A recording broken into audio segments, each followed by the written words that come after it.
Hey everyone, welcome back. It is Laura at Hyperstamper, and I am very excited to show you today's junk journal, which is this beautiful, beautiful antique book, Rosamond. I have had this for a while, and I've had a really hard time bringing myself to parting with it, but it's time to share it with someone else. There was a split in the spine here, so I did cover it with some trim, but look at this gorgeous cover.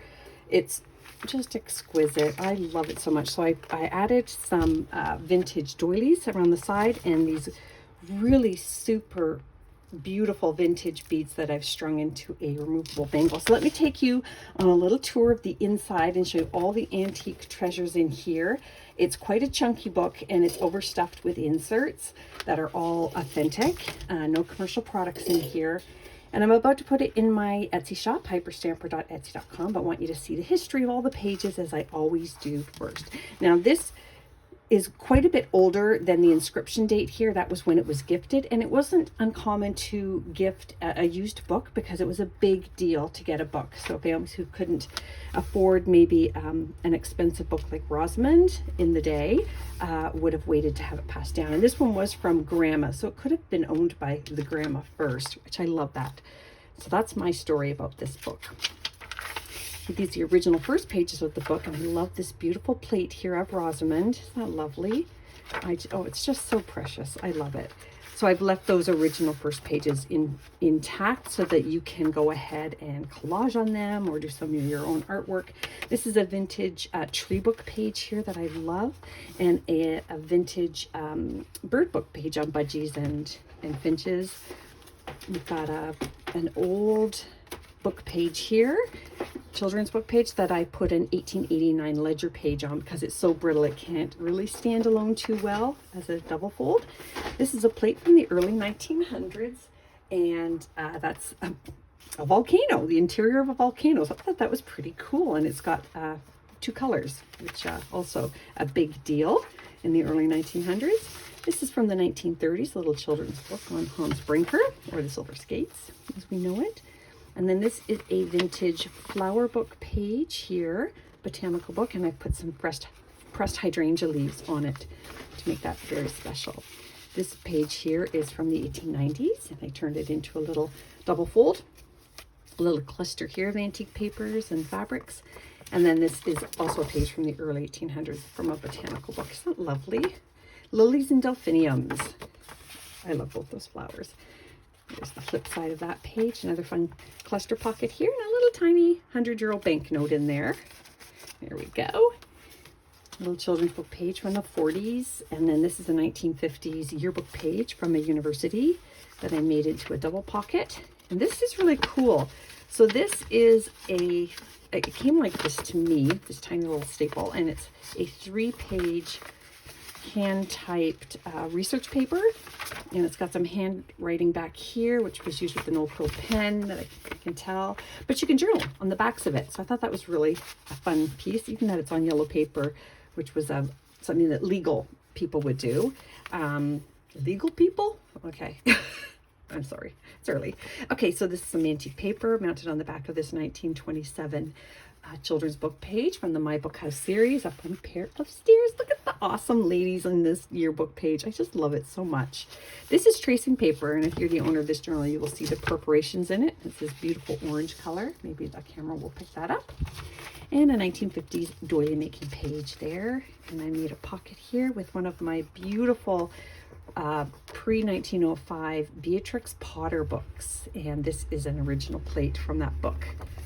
So you could journal on the back, or just you could even frame it and put it in a baby room. It's just very, very precious. More, one of my Pearl Shops receipts here to journal on front and back. Another one of those botanical pages. This is just the front page of a vintage book, but it's great for journaling on. So it's got the best little images there. This is from 1930s, a typing book, how to type book page. And then this is one of these wonderful 1947 Costumes for the Eras pages. And look at how beautiful that one is. This one is from medieval and Gothic times. Love it. Almost 80 years old, that page. More children's book pages. This is a really fun If you're a pineapple lover like I am, here's an old Del Monte advertisement. And this one is from 1950s. It's not like fudge, walnuts. Just love it. Love it. This is a vintage book page about antiques. And this is another one of those wonderful costume pages here, men's and women's. Look at those sandals. Just to die for. Love it. Here's another early 1900s page here. And then I've got this little booklet here that I've made out of my end pieces and my scraps and my stamp book collector pages, and just a lot of little places here that you can journal on. That page there is from the 1800s. So really cool. I don't like to throw out scraps if they're a good size. Even sometimes I'll go down to the smallest size. It's just I have a hard time parting with even the smallest scraps if they're 100 years old. There's a vintage bird book page. And then we have another vintage botanical page here. This is a beautiful feather from my backyard. I love it. And then this is a tag. This is an image from the 1940s. How to properly do housekeeping. Yes, I kid you not. And a vintage canasta score sheet that I made into a double pocket. And this is a 1950s baby card. Baby in a happy new baby card. And you can do all kinds of journaling in there, but it's really quite precious. I love it. And our Friends at Work page here from the 1940s. Another one of my wonderful flinch cards here, number 14. If you want that changed out to another number, you just have to let me know at checkout and my Etsy shop. And there is just a really fun perennial book, the first page of a perennials book from 1942. That is 80 years old. Isn't that amazing? 82 years old. And then this here is just because it was with the friends, our Friends at Work. I thought that was another fun page. And that one's from 1933. And I quite love that. Two different books. Interior spine there for texture. This is from a vintage children's book. The little guy falling. I bet it's got to be Tom Thumb. Yep. And a vintage doily. Vintage music sheets. Another wonderful piece. This here is from the 1920s. And then antique paper on the back, which is quite old. We have vintage blank paper here from a flip chart, and that is a 1940s French almanac page. This page here, which is kind of fun, comes from a 1970s magazine, but I just love the images in it. I just think it's awesome. Look at that.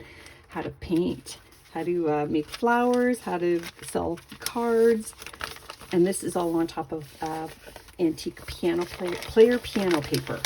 And here's another one of these wonderful traced, you can tell with that because there's splits here that somebody traced that many times onto paper and then would have embroidered on top of it. So I just think that's a very special little ballerina image. I actually get requests to include ballet things, so there's one there. That's your thing.